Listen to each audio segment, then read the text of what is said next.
Hello students, in this video we will continue further with atomic structure. So previous video में हम लोगों ने nodal analysis किया था, हम लोगों ने नोड्स पे फोकस किया था. हमने क्या कहा था कि नोड्स आर दोस रीजन जहां पे इलेक्ट्रॉन के होने की प्रोबेबिलिटी जीरो होती है. सो नोड्स वो होता है जहां पे आपका ये जो फंक्शन होता है वेव फंक्शन या ये साई स्क्वायर, इसकी वैल्यू जीरो हो जाती है. ओके फिर हमने ये देखा था ना, दो टाइप के नोड्स होते हैं, रेडियल नोड्स होते हैं, एंगुलर नोड्स होते हैं. अच्छा, रेडियल नोड्स आपको क्या कहता है कि रेडियल नोड्स आपको ये बताता है कि न्यूक्लियस से कितने डिस्टेंस पे नोड प्रेजेंट है, that is called as radial node. And when we talk of angular node ये होता है कि इस डिस्टेंस पे यानी किस एंगल पे नोड प्रेजेंट है. ओके कि किस एंगल पे इलेक्ट्रॉन के होने की प्रोबेबिलिटी जीरो है. So let me give you an example. Okay angular nodes को समझने की कोशिश करते हैं. सी हमने ये कहा था ना, एंगुलर नोड्स जो होता है, एंगुलर नोड्स जो होता है, angular nodes, number of angular nodes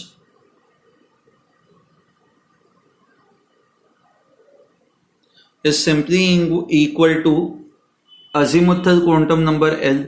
अब एस ऑर्बिटल के लिए एल की वैल्यू जीरो होती है, पी ऑर्बिटल के लिए एल की वैल्यू 1 होती है, डी ऑर्बिटल के लिए एल की वैल्यू 2 होती है, एफ के लिए एल की वैल्यू 3 होती है.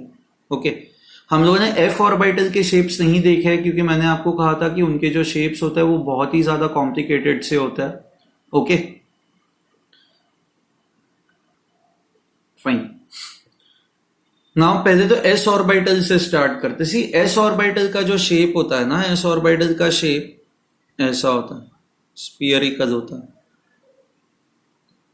Okay do not focus on radial node, only focus on do not focus on radial node. Radial node मतलब मान लो अगर जो आपका 2s ऑर्बिटल है तो हमने कल देखा हुआ है, how do you find out number of radial nodes?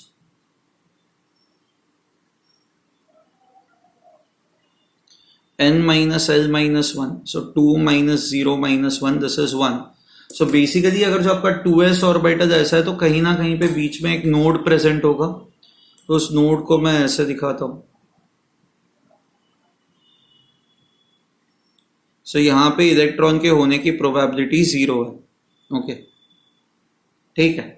But if you look at this region, बाकी ये रीजन अगर जो आप देखते हो या इसके बाहर वाला रीजन अगर जो आप देखते हो तो यहाँ पे इलेक्ट्रॉन हो सकता है. ओके सो ये सारा जो ग्रीन शेडेड रीजन है वहां पे इलेक्ट्रॉन हो सकता है. ये जो रेड से मैंने मार्क किया हुआ है, this is your radial node. Okay now if you look at green region तो ऐसा कोई भी ऐसे डायरेक्शन नहीं है जहां पे इलेक्ट्रॉन नहीं हो सकता. आप इस डायरेक्शन में जाओगे तो भी यहां पे भी इलेक्ट्रॉन हो सकता है, यहां पे भी हो सकता है. आप इस डायरेक्शन में जाओगे तो भी यहां पे भी इलेक्ट्रॉन हो सकता है, यहां पे भी इलेक्ट्रॉन हो सकता है. आप इस डायरेक्शन में जाओगे तो भी इलेक्ट्रॉन के होने की प्रोबेबिलिटी है ना. ये रेडियल नोड वाला रीजन हटा दो, बट बाकी सारे जगहों पे ऐसा है कि आप किसी भी डायरेक्शन में जाओ इलेक्ट्रॉन के होने की प्रोबेबिलिटी होती ही है.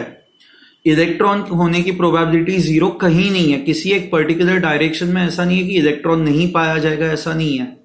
इलेक्ट्रॉन जो है वो सारे डायरेक्शंस में पाया जाएगा. राइट तो यहां पे कोई भी एक ऐसा पर्टिकुलर एंगल नहीं है ना कि जहां पे इलेक्ट्रॉन आपको नहीं मिलेगा. तो which means that is why we say that angular nodes are not present,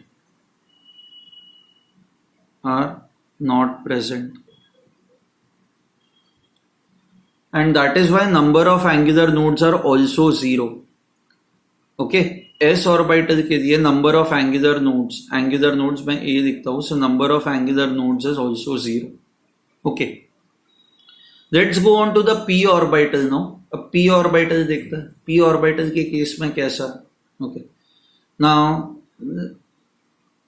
let me draw the 3 axis. okay now px जो है, px ऐसा होगा ना. ये जो पॉइंट है ये न्यूक्लियस है. ओके सो कोई भी p ऑर्बिटल मान लो ये न्यूक्लियस है ना, तो p ऑर्बिटल का शेप ऐसा होता है. तो ये जो साई स्क्वायर फंक्शन है इसकी वैल्यू जीरो होती है at r equal to zero. See आपको अगर जो कल ग्राफ याद है तो हम लोगों ने साई स्क्वायर वर्सेस आर का ग्राफ प्लॉट किया था एस ऑर्बिटल के लिए, और एस ऑर्बिटल के लिए हमने ये कहा था कि जैसे जैसे आपका आर जीरो होता है साई स्क्वायर की वैल्यू बहुत ज्यादा होती है. So this is for S orbital. But for P orbital ऐसा नहीं होता. फॉर पी ऑर्बिटल ये जो साई स्क्वायर है इसकी वैल्यू जीरो होती है at nucleus. So for P orbital probability density is zero at nucleus. City is zero at nucleus. Okay, so that is why ये देखो ना, ये जो ऑर्बिटल है ये यहाँ पे बस डॉट हो रहा है. डॉट हो रहा है मतलब न्यूक्लियस पे probability of finding electron is zero. यहाँ पे कोई एरिया ही कवर नहीं हो रहा ना, कोई वॉल्यूम ही नहीं है यहाँ पे. Okay, so this becomes the node. So psi square is 0. So R equal to 0 is node for p orbital. तो ये आपका रेडियल नोड हुआ. ओके, हम लोग रेडियल नोड की बात ही नहीं कर रहे, हम लोग एंगुलर नोड की बात कर रहे हैं. ओके, अब अगर जो ये आपका ऐसा ऑर्बिटल है, ओके, आप ना अलग अलग डायरेक्शंस में जाओ. मान लो आप ये डायरेक्शन में जाते हो, तो ये मैं ना इस रीजन को शेड करता हूं. आपको बस वो देखना है कि आप इलेक्ट्रॉन क्लाउड से पास हो रहे हो या नहीं हो रहे. तो ऑब्वियसली आप जब ये रीजन से जाते हो तब आप इलेक्ट्रॉन क्लाउड से पास हो रहे हो. इस रीजन से जा रहे हो तब आप इलेक्ट्रॉन क्लाउड से पास हो रहे हो. आप इस रीजन से जा रहे हो तब आप इलेक्ट्रॉन क्लाउड से पास हो रहे हो. बट अगर जो आप ऐसा जाते हो, सो ये बेसिकली ना दो डंबल्स ऐसे है. ये ओके, दो स्फीयरिकल लोब्स है ये. तो आप बस जब ऐसे स्ट्रेट जाओगे तो आप इलेक्ट्रॉन क्लाउड से पास नहीं हो रहे ना यहाँ पे. तो there is one particular direction in which if we go we will not find any electrons. तो ये जो आपका डायरेक्शन हुआ, this is your p x orbital. For p x orbital this direction becomes angular node. क्योंकि आप जब इस angle पे जाते हो, आप जब इस पर्टिकुलर डायरेक्शन में जाते हो, तो इलेक्ट्रॉन के होने की प्रोबेबिलिटी जीरो है, क्योंकि यहाँ पे आप कोई भी इलेक्ट्रॉन क्लाउड को क्रॉस नहीं कर रहे हो. So therefore now I can say that for p x orbital ये जो आपका वाई जेड प्लेन है, जो ऐसे बीच में से एग्जैक्टली इसको कट करेगा, ये आपका वाई जेड प्लेन जो आप इमेजिन कर पा रहे हो, ये वाई जेड प्लेन, ये वाई जेड प्लेन एग्जैक्टली ये पी ऑर्बिटल के सेंटर से कट होगा. This y z plane is angular node. So एक ही डायरेक्शन है जहां पे आपको नोड मिलेगा, जहां पे इलेक्ट्रॉन के होने की प्रोबेबिलिटी जीरो है. So for p x orbital y z plane becomes your angular node. So there is only one angular node. So that is why we know that angular node is equal to l. So p orbital के लिए angular node is equal to 1. Similarly अगर जो आपके पास y orbital है, okay, so y orbital, p Y orbital जो होगा वो ऐसा होगा.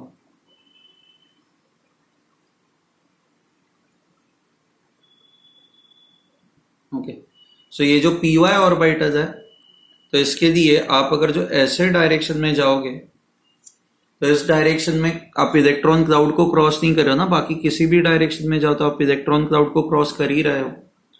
So for P Y orbital ये जो आपका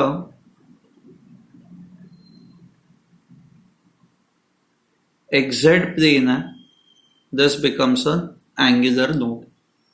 सो for P orbital there is always one angular node, या there is always one plane which can be considered as a nodal plane. ये इसको मैं नोडल प्लेन कहूंगा. सो पी ऑर्बिटल के लिए हमेशा एक ही नोडल प्लेन होता है. ठीक है, I hope this is clear to you. उसी तरह से when you talk of d subshell की अगर जो हम लोग बात करें, तो डी सबशेल के केस में क्या होता है. सो डी के ऑर्बिटल्स क्या क्या होते हैं, d x y, d y z, d x z, d x square y square and d z square. तो अगर जो डी एक्स वाई की बात करें तो ये देखो ना,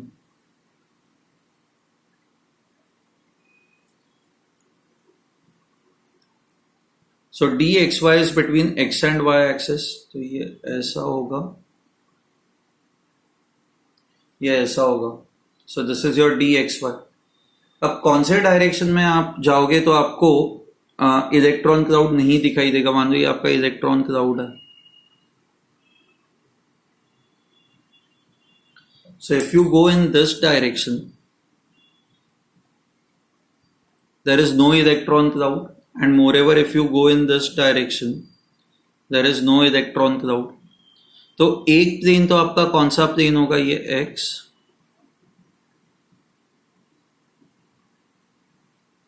एक आपका xz प्लेन है which will behave like a nodal plane। ये xz प्लेन आपका नोडल प्लेन होगा, एंड दूसरा जो प्लेन होगा आपका ये ऐसा प्लेन होगा।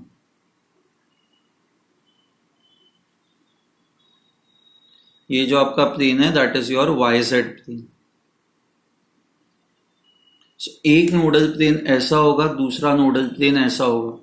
So you can see that in this case, इस केस के अंदर मतलब डी ऑर्बिटल के लिए आपको दो नोडल प्लेन्स मिल रहे हैं। देयर आर टू डायरेक्शंस और टू प्लेन्स जहां पे इलेक्ट्रॉन के होने की प्रोबेबिलिटी 0 है। समझ में आ रहा है आपको? So because there are two planes there will be two angular nodes, so you can see that L and number of angular nodes equal आ रहा है। Okay, so I hope this is clear to you.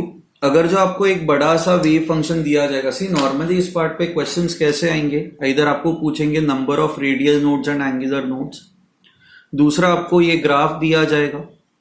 Okay, now graph के लिए late से अगर जो आपको 2p graph दिया गया है और आपको पूछा गया है कि ये 2p के लिए साई स्क्वायर फंक्शन कैसा होगा, सो फॉर 2p ऑर्बिटल पहले तो रेडियल नोड्स निकाल लो।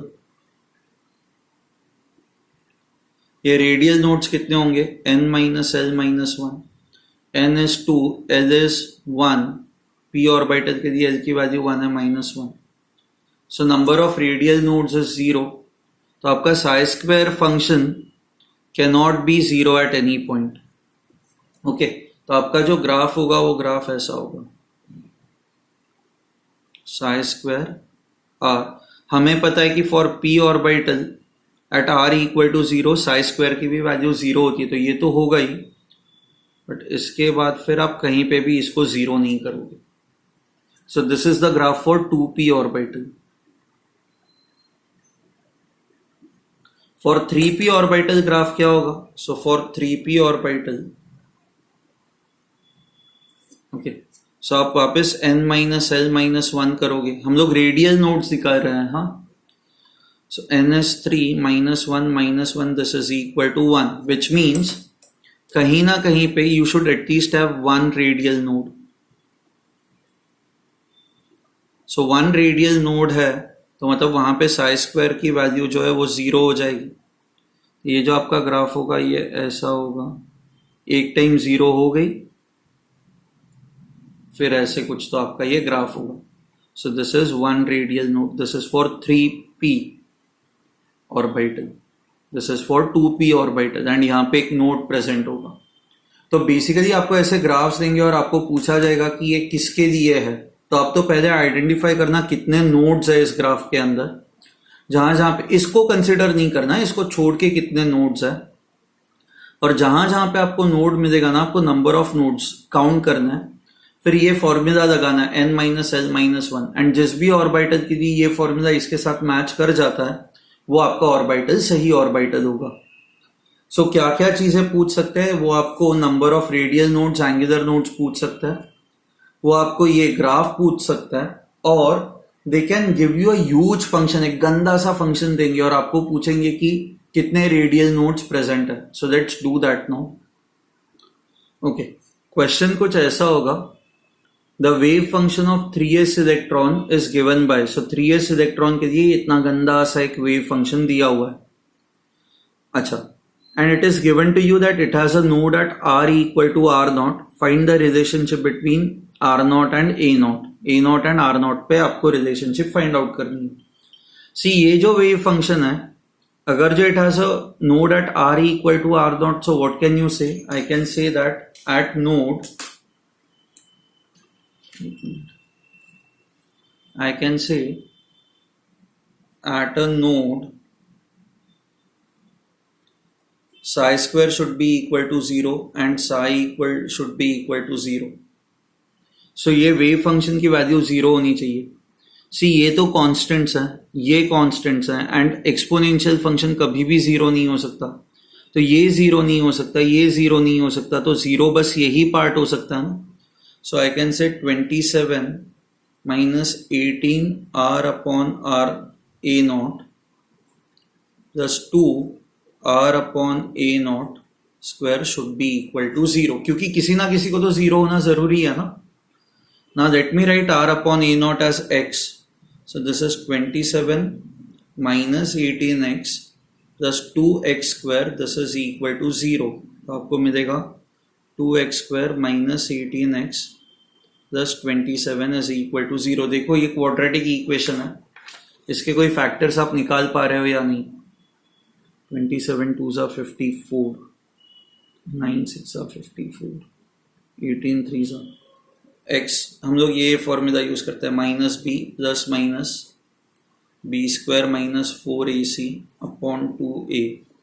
सो minus B is 18 plus minus B square, 18 square is 324, 4ac 27 into 8. अच्छा, अब ये टेबल याद होना चाहिए. I don't remember it. Let me use a calculator. एक minute. 27 into 8 216 divided by 2a, 2 2s are 4. तो ये हो जाएगा 18 plus minus 324 minus 216. So 14 minus 6 is 8. 1 minus 1 is 0. 108 by 4. Okay. I can write this as 36 into 3. 36 into 3. 36 का square root होगा 6. 3 by 4. So 9 plus minus 3 root 3 by 2. Okay. So आपका ये जो x होगा, there are two possibilities. x is equal to 9 plus 3 root 3 by 2 or 9 minus 3 root 3 by 2.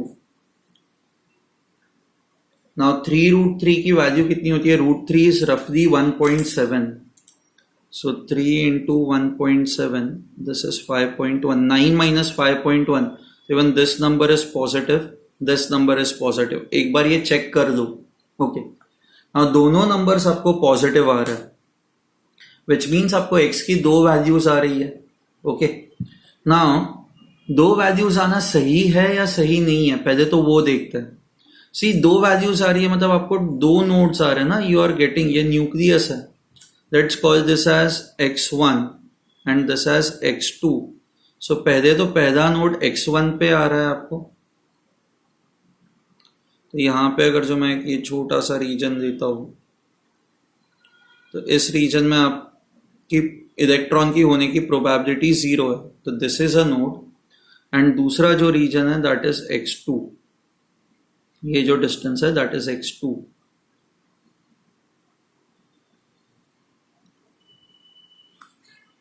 Okay.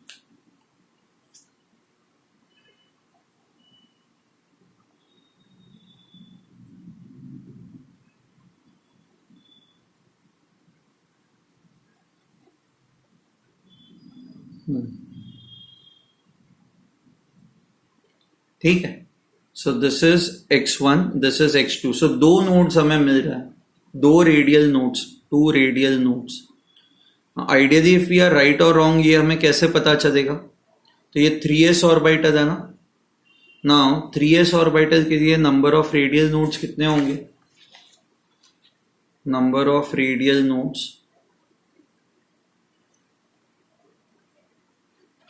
is equal to n minus l minus 1.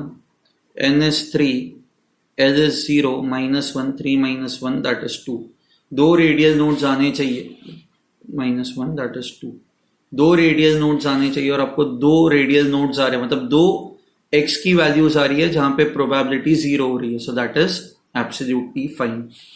Okay, so I hope आपको समझ में, आपको ऐसे wave function दिया जाएगा, कई बार आपको ऐसे दिया जाएगा कि साइन थीटा दिया जाएगा, कॉस थीटा दिया जाएगा, और आपको क्या कहते हैं एंगुलर नोड फाइंड आउट करना होगा। तो एंगुलर नोड फाइंड आउट करने के लिए आपको थीटास की वैल्यू फाइंड आउट करनी होगी।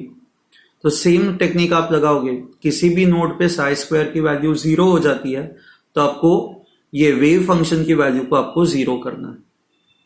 Okay fine. Hello students, we are now going to start off with a new topic that is basically nuclear chemistry. Okay, nuclear chemistry जो है ना, ये बहुत ही छोटा सा पार्ट है, क्योंकि 12th स्टैंडर्ड में हम लोग न्यूक्लियस के बारे में या रेडियो एक्टिविटी के बारे में थोड़ा डिटेल में पढ़ेंगे। ओके, नाउ अभी जो हम लोग करने वाले हैं, what we are going to do is we are just going to look at a small part of it. See, nucleus जो होता है, अब तक जो हम लोगों ने बात की है वो बस इलेक्ट्रॉन की बात की है। Okay, so everything that is around the nucleus, nucleus के जो बाहर वाली चीज है उन्हीं के बारे में हम लोग डिस्कस करते रहे। बट जब हम लोग एटम कहते हैं तो हमें पता है कि एटम के अंदर न्यूक्लियस इनफैक्ट बहुत ही इंपॉर्टेंट कंपोनेंट होता है। सारा का सारा मास यहाँ पे लोकेटेड होता है, सारा का सारा चार्ज, पॉजिटिव चार्ज यहाँ पे लोकेटेड होता है। ओके, इनफैक्ट न्यूक्लियस के अंदर की अपनी दुनिया हद अमेजिंग दुनिया है। मतलब आपको लगेगा कि न्यूक्लियस के अंदर बस प्रोटॉन्स एंड न्यूट्रॉन्स होता है, बट ऐसा नहीं होता यार। न्यूक्लियस के अंदर भी काफी सारे और पार्टिकल्स होते हैं। प्रोटॉन्स अपने आप में क्वार्क से बने हुए होते हैं, अप क्वार्क, डाउन क्वार्क से, ऐसे गजब चीजें होती है न्यूक्लियस के अंदर। ओके, हम लोग उतनी सारी चीजें नहीं पढ़ेंगे because that is out of the purview of the syllabus. Okay, so हम लोग बस कुछ बेसिक चीजें पढ़ेंगे। सो सबसे पहले let's talk about the size of the nucleus. So when we talk of the radius of the nucleus, this is roughly 10 raised to minus 15 meters. Atom की जो साइज है that is 10 raised to minus 10 meters. Okay, अगर जो आपको इन दोनों को compare करना है कि न्यूक्लियस एटम के रिस्पेक्ट में कितना छोटा है, मतलब the size of the nucleus, आप वॉल्यूम दोनों के कंपेयर करोगे तो ये ना लगभग कंपेरिजन ऐसा कुछ होगा। इमेजिन करो फुटबॉल ग्राउंड है, फुटबॉल ग्राउंड के सेंटर पे हम लोगों ने एक क्या कहते हैं ग्राउंड नट, शेंगदाना रख दिया है। ओके,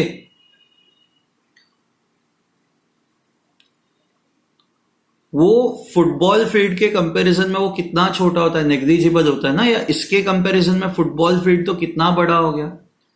उसी लॉजिक से या बाय द सेम एनालॉजी आप ना अगर जो एटम को फुटबॉल फील्ड की तरह इमेजिन करते हो,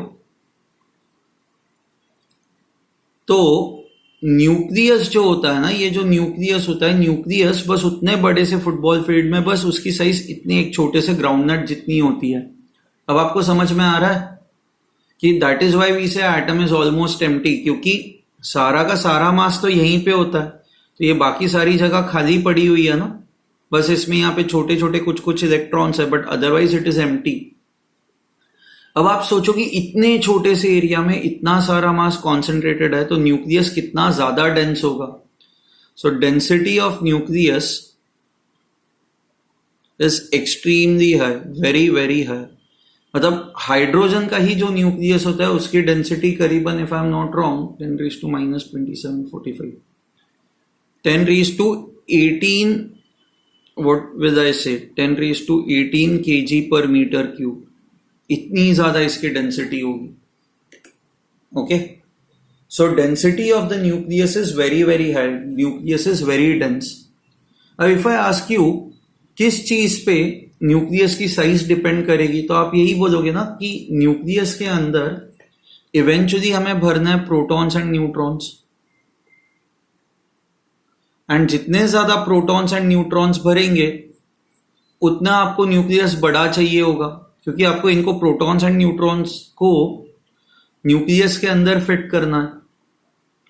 सो protons plus neutron is nothing but your atomic mass number. So that is why we say that the radius of the nucleus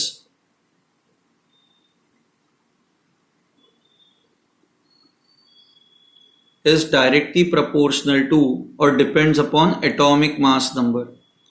exact relationship ऐसी कुछ है, radius of the nucleus is directly proportional to atomic mass raised to 1/3. So I can say R is directly proportional to atomic mass raised to 1/3. आप जब ये relationship देखते हो तब आप ये अज्यूम करते हो कि density of nucleus is constant.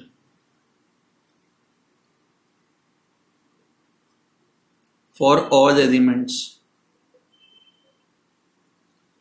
So when ever your density is constant, अगर जो हम लोग ये मानते हैं कि डेंसिटी, न्यूक्लियस की डेंसिटी सारे एटम्स के जो न्यूक्लियाई होते हैं, अगर जो उसकी डेंसिटी लगभग कांस्टेंट है, तो उस केस में the radius of the nucleus is directly proportional to atomic mass number raised to 1/3. Okay. अगर जो आपको वॉल्यूम के बारे में पूछा जाए तो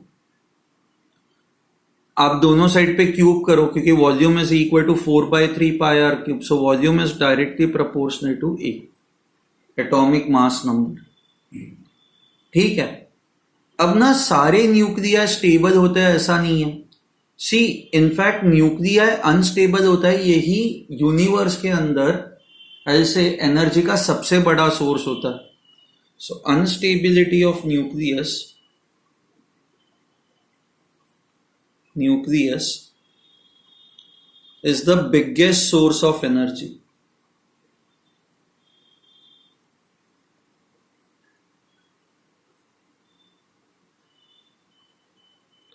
Instability of the nucleus is the biggest source of energy. आप पूछोगे सर कैसे?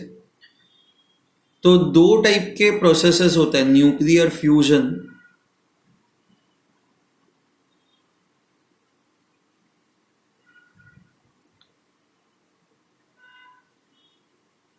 फिजन, दूसरा होता है फिजन. एक होता है फ्यूजन, एक होता है फिजन. सो ये न्यूक्लियर फ्यूजन जो होता है, फ्यूज करना मतलब एक साथ लेके आना. सो न्यूक्लियर फ्यूजन के अंदर क्या होता है कि जो अनस्टेबल न्यूक्लिया होता है, मान लो ये दो न्यूक्लिया अनस्टेबल है, ये अनस्टेबल न्यूक्लिया है. अनस्टेबल क्यों है? क्योंकि साइज में बहुत छोटे हैं, तो इसीलिए अनस्टेबल है. तो ये कंबाइन होके they get converted into one big nucleus, ये बिगर न्यूक्लियस. ओके. एंड ये बड़ा न्यूक्लियस इस केस में स्टेबल होता है.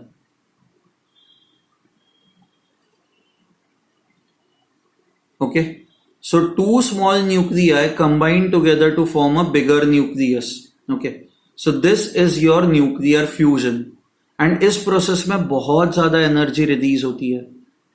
सो स्टार्स के अंदर या सन से जो हमें एनर्जी आती है, या सन के अंदर इतनी एनर्जी जो प्रोड्यूस हो रही है, या किसी भी स्टार के अंदर जो एनर्जी प्रोड्यूस हो रही है, वो बस न्यूक्लियर फ्यूजन के वजह से हो रही है. तो सन के अंदर जो हाइड्रोजन एटम्स है, उनके जो न्यूक्लिया है, वो हर एक सेकेंड, एवरी इंस्टेंट पे वो कंबाइन हो रहा है to form a bigger nucleus. And ये जो इस प्रोसेस में एनर्जी और रिलीज होती जाएगी. इवेंचुअली अब एक ऐसा टाइम आएगा जब सारी के सारा हाइड्रोजन या काफी सारा हाइड्रोजन यूज अप हो चुका होगा. तो उस केस में फिर सन से जो हमें एनर्जी मिलेगी वो कम कम होती जाएगी, एंड उस टाइम पे शायद अर्थ पे आइस एज आ जाएगा. Okay. And life will not be possible on earth. But उसके लिए अभी और हम लोग बिलियंस ऑफ ईयर्स दूर है, टाइम है. ओके. न्यूक्लियर फिजन जो होता है, न्यूक्लियर फिजन, सो न्यूक्लियर फ्यूजन क्या होता है ये समझ में आ गया. This happens. So hydrogen bomb जो था ना हिरोशिमा नागासाकी पे जो गिरा था, that was based on nuclear fusion. Okay. So nuclear fusion में हद से ज्यादा एनर्जी रिलीज होती है. एंड यूजुअली क्या होता है कि न्यूक्लियर फ्यूजन जो होता है वो अनकंट्रोलेबल होता है. एक बार ये चालू हो गया फिर आप इसको कंट्रोल नहीं कर सकते. न्यूक्लियर फिजन जो होता है, it is usually controllable, you can control this. Okay. अब फिजन क्या होता है? फिजन मतलब ब्रेक होना, it is breaking. So nuclear fission के अंदर क्या होता है, बहुत ही बड़ा जो न्यूक्लियस है ना, एक्सट्रीमली लार्ज न्यूक्लियस, वो भी अपने आप में बहुत अनस्टेबल होता है. सो हमने क्या देखा, जो एकदम छोटे न्यूक्लिया होता है वो भी अनस्टेबल होता है, जो एकदम ही बड़ा न्यूक्लियस होता है वो भी अनस्टेबल होता है. जैसे यूरेनियम का न्यूक्लियस अनस्टेबल होता है, रेडियम का न्यूक्लियस अनस्टेबल होता है, प्लूटोनियम का न्यूक्लियस अनस्टेबल होता है। हाँ, इतने बड़े जो न्यूक्लियस होता है बिकॉज दे आर अनस्टेबल, ये स्टेबल होने के लिए ये एक छोटी साइज अचीव करना प्रेफर करता है। तो यहाँ पे क्या होता है कि यहाँ पे ये न्यूक्लियर दो पार्ट्स में ब्रेक हो जाता है and you get to smaller nuclear which are stable. Okay, so इसको कहा जाता है पेरेंट न्यूक्लियस, इसको कहा जाता है डॉटर न्यूक्लियर। फाइन। ना ये न्यूक्लियर फिजन कहाँ पे होता है? अब जो हमारे एटॉमिक रिएक्टर्स है, जो हमें यूजुअली न्यूक्लियर एनर्जी मिलती है, जहाँ पे यूरेनियम को यूज किया जाता है, तो वहां पे BARC है, जैसे बाबा एटॉमिक रिसर्च सेंटर, तो वहां से जो भी हमें न्यूक्लियर एनर्जी मिल रही है वो इसी के थ्रू मिल रही है। ऑब्वियसली ये न्यूक्लियर फिजन को यूज करके हम लोग बॉम्ब्स भी बना सकते हैं, मिसाइल्स भी बना सकते हैं।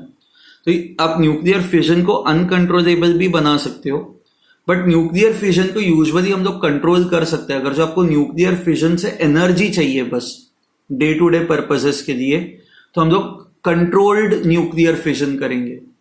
बट अगर जो आपको बॉम्ब ही बनाना है तो आपको कंट्रोल क्यों करना है? आपको तो उड़ानी ही है ना चीज है। तो उस केस में we will go ahead with uncontrollable fusion. ना यूजुअली ये जो न्यूक्लियर होता है वो अपने आप से ब्रेक नहीं होता है। इसको ब्रेक करने के लिए इस पे हमें किसी को तो एक इस पे मतलब शूट करना पड़ेगा इसको। तो शूट करने के लिए यूजुअली जो होता है न्यूट्रॉन्स या अल्फा पार्टिकल्स को यूज किया जाता है। So, इस न्यूक्लियर को कहा जाएगा टारगेट न्यूक्लियस एंड ये जो न्यूक्लियर होते हैं इनकी वेलोसिटी बहुत ज्यादा होती है, इसको इस पे शूट किया जाता है, तब जाके आपका ये न्यूक्लियस ब्रेक होता है। ओके, सो न्यूक्लियर फिजन क्या होता है, होप आपको समझ में आया। न्यूक्लियर फ्यूजन क्या होता है ये आपको समझ में आया है। इससे हम लोग कंक्लूजन एक ही निकाल सकते हैं, बहुत ही छोटे न्यूक्लियस होता है वो भी अनस्टेबल होता है, बहुत बड़े न्यूक्लियर होता है वो भी अनस्टेबल होता है, बीच वाली जो साइज होती है वो न्यूक्लियर स्टेबल होता है। छोटे न्यूक्लियस होंगे तो they will undergo nuclear fusion, बहुत बड़ा न्यूक्लियस होगा तो it will undergo nuclear fission. In both the cases energy is released and how much energy is released ये हम लोग नेक्स्ट ईयर पढ़ेंगे, but it is basically given by E is equal to mc², जो Einstein का famous equation है। सो इस process में जो होता है, इस प्रोसेस में आपका ओवरऑल मास कम हो जाता है। सो आप इसका मास कंपेयर करोगे तो इन दोनों के कंपैरिजन में कम होगा, इन दोनों का भी मास, टोटल मास इसके कंपैरिजन में कम होगा, एंड जो भी वो मास होता है वो एनर्जी में कन्वर्ट हो जाता है। ठीक है, so next video we will have one more video on nuclear chemistry, जहां पे हम लोग और चीजें डिस्कस करेंगे। ओके।